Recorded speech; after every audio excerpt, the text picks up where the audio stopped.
Olá, meus queridos irmãos, minhas queridas irmãs. Vamos dar continuidade aqui à série sobre o processo de cura espiritual, o processo de maturidade espiritual. E falando um pouquinho hoje sobre o livre-arbítrio. Deus nos deu o livre-arbítrio. A decisão é nossa em procurar segui-lo ou não, em procurar uma intimidade, ter uma intimidade com Ele ou não. Ele nos deixa claro na palavra que não existe meio termo, não existe em cima do muro. Existe o sim e o não. E eu sempre me questionei quando eu via na igreja, todos os cultos que eu frequentava, no final tinha aquele apelo que a pessoa que quiser aceitar Cristo como seu Salvador, levante a mão. E eu sempre fui crítica a esse momento porque eu achava que se repetia muito e que era bobagem você levantar a mão, porque você, na verdade, precisava ter uma vida de fé e que esse passo de levantar a mão era uma bobagem. Era esse o meu pensamento, né? Antes de uma verdadeira conversão e entendimento do que é esse, digamos assim, protocolo. Eu entendo hoje que é um protocolo, porque Deus nos dá o livre-arbítrio. E naquele momento, quando você responde a um apelo, levanta a mão, dizendo que o Senhor Jesus, que você aceita o Senhor Jesus como único e suficiente Salvador, você está indo de acordo com o que está na palavra. E você está dando o primeiro passo para a metanoia, para o processo de mudança, para acontecer toda essa transformação, essa mortificação da carne, da natureza humana, para que o Espírito se manifeste. Então, o levantar a mão é importante. Como você tem um livre-arbítrio, você tem que confessar. Você precisa dizer, eu quero crer, eu quero que meu coração creia. Eu quero aceitar Jesus como o meu único e suficiente Salvador da minha vida. Eu creio que Ele morreu na cruz, que Ele foi ressuscitado. Esse é o primeiro passo para as mudanças começarem a acontecer na sua vida. Acontece de imediato. Aconteceu comigo essa decisão num congresso de mulheres. Eu fui, levantei a mão, fui na frente, oraram por mim. E ali foi o primeiro passo que eu tomei.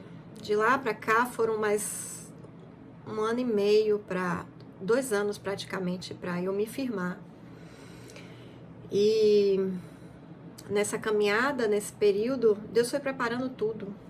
Deus foi preparando as pessoas, o ecossistema, né? Os grupos que eu precisei participar para entender melhor a minha cabeça, para compreender, para viver a palavra, para fortalecer a minha fé.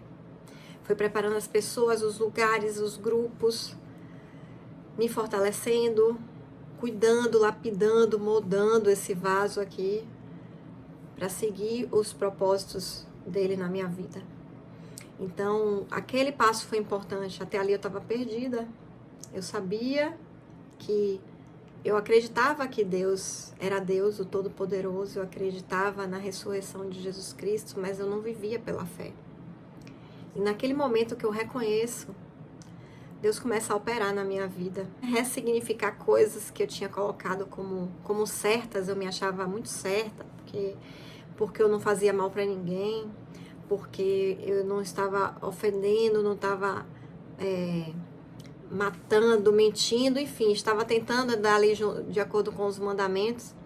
Eu achava que eu estava salva, só que eu estava completamente errada, porque Deus não me deu os meus talentos, Ele não me concedeu para propósitos egoístas.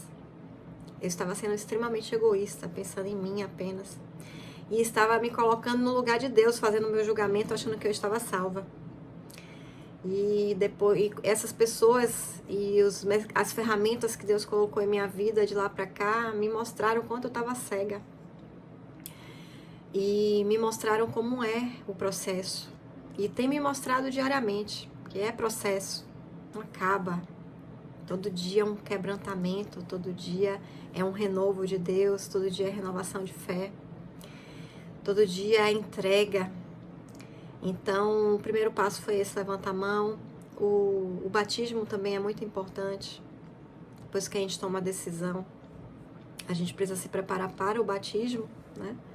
Eu já era batizada, então eu não precisei me batizar novamente, mas eu me batizei com o Espírito Santo, que eu não tinha o batismo do Espírito Santo.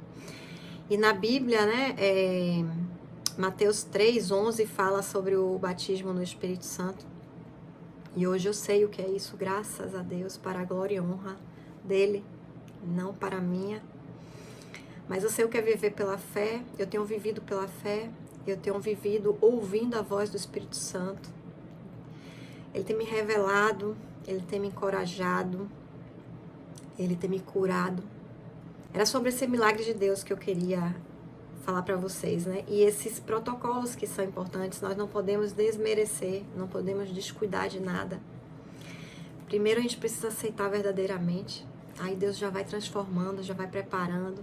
Depois vem o batismo, porque se crer e for batizado será salvo. Batismo é pré-requisito também. Tem o batismo no Espírito Santo, como fala Mateus 3:11. E a gente precisa confiar no tempo de Deus. Tudo tem o seu tempo determinado e há tempo para todo o propósito debaixo do céu. Então vamos entender que o tempo de Deus não é o nosso tempo.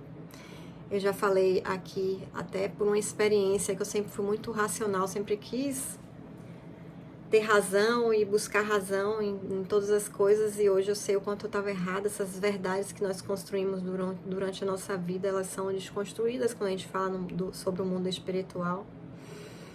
Eu já comprovei isso através da oração de línguas, né? Eu falei no último vídeo, quando pedi inclusive que vocês tentassem validar como eu validei. Quando a gente está orando em línguas, o tempo é diferente. Eu cronometrei, assim, o que parecia para mim ter sido bem rápido, na verdade, quando eu olhei o cronômetro, demorou muito. 1 hora de joelho, e você sente 10 minutos passando, nem 10 minutos, quando você passou 1 hora de joelho orando em línguas. Então, assim, o tempo do mundo espiritual é outro. A gente não dá pra gente entender, a gente nunca vai entender tudo. O que a gente precisa fazer é buscar a vontade de Deus acima de todas as coisas. Buscar primeiro o reino de Deus, e as demais coisas serão acrescentadas. Pai nosso que estais no céu, santificado seja o vosso nome. Venha a nós o vosso reino. Seja feita a tua vontade, aqui na terra como no céu. Não é a nossa vontade, é a vontade de Deus. E eu encorajo vocês nesse momento a refletirem sobre isso. Reflitam sobre a fé de vocês, no que é que vocês creem. E busquem, porque todas as respostas estão na palavra de Deus. Busquem enquanto se pode achar. Amém, meus irmãos?